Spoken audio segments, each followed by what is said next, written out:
And chair of the Committee on Governmental Operations. Can't stay here. You have to And go in the we're other here room. today Inside. to talk oversight of the election that took place and to think about ways of improving it.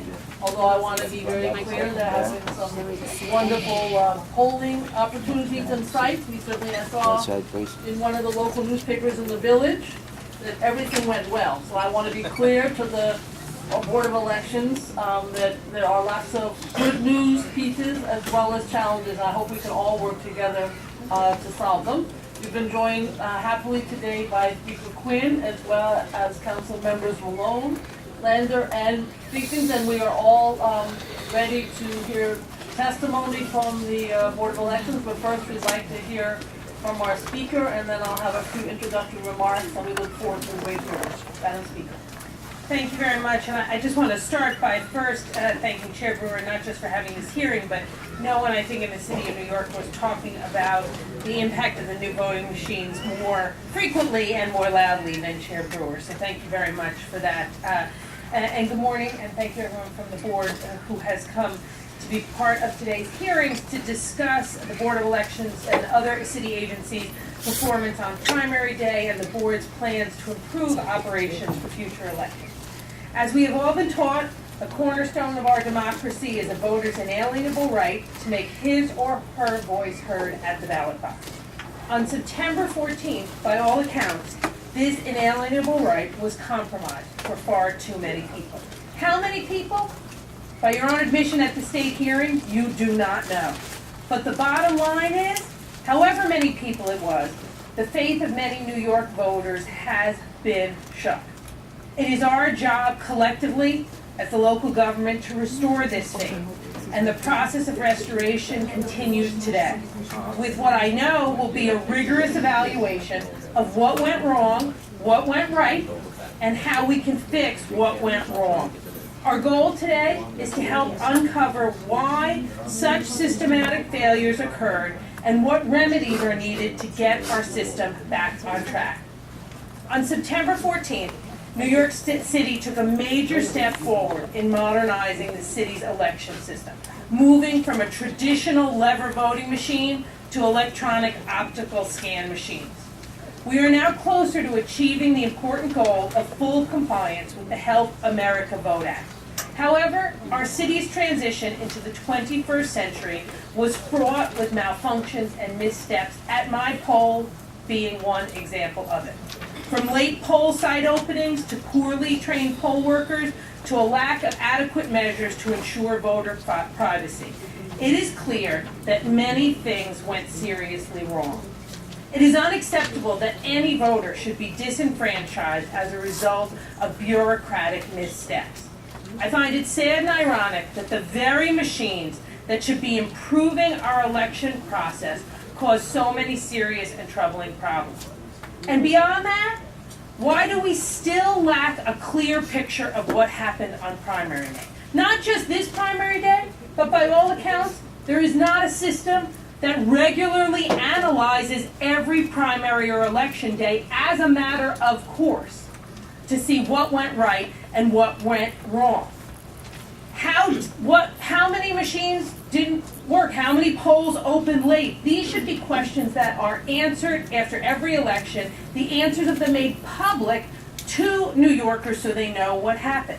I hope today's hearing will help us not only get to the bottom of those questions as it relates to the 14th, but more importantly, put a system in place that requires public disclosure of answer to all of those questions after every election. Now, I know that the board has raised issues about underfunding. I want to be very clear. I do not accept underfunding as an answer to what went wrong on election day.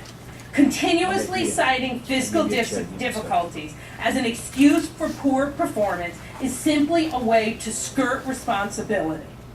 The council's review of the budget, the board's budget, shows that OMB has consistently fully funded the board's needs as they arise during the year. Now, you can say that's wrong, you can say they should give you the money up front, but there is no evidence that the Office of Management and Budget has ever not paid the Board of Elections bill. Never.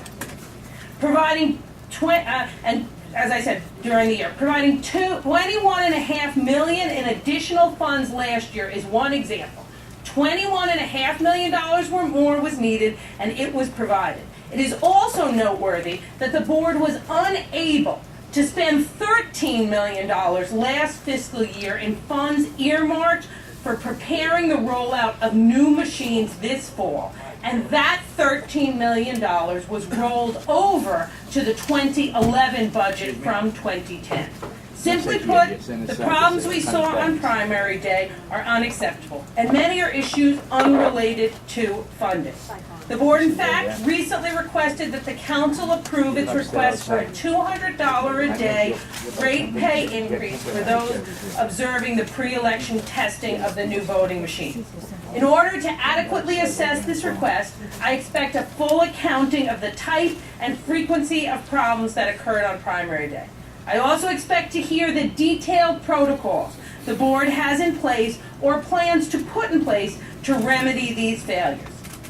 Chair Brewer and I sent a letter to the board in advance of this hearing, and I expect, and I know you were working on it all weekend, and we appreciate that. You spoke to my staff on Friday, that the board's testimony will include clear and insightful answers to questions like these. How many police department or Department of Education personnel did not appear or appeared late at their assigned polling sites on primary day? Why was the Department of Education only informed at 5:36 the day before primary day that you wanted the custodians to come in early after their workday had already closed, enabling the Department of Education unable to find those janitors to tell them that they had to arrive earlier on primary day because starting the new machines up takes longer than the old machines? What is the board's protocol for addressing agencies' failures to appear on time at their assigned polling sites? Exactly how many machines broke on primary day? How long did it take to repair them? How many scanning machines were sent to poll sites without the keys to open them, as I was told happened at my polling site? What steps are being taken to improve issues of voter privacy? What steps are being taken to address widely reported accessibility problems for disabled New Yorkers at poll sites? At last week's State Senate hearing, the board's executive director complained that government officials, the press, advocacy groups, and the public should leave him alone and let him do his job. I would like to respectfully remind the board that it is both this committee's right and responsibility to undertake oversight of the Board of Elections in the City of New York.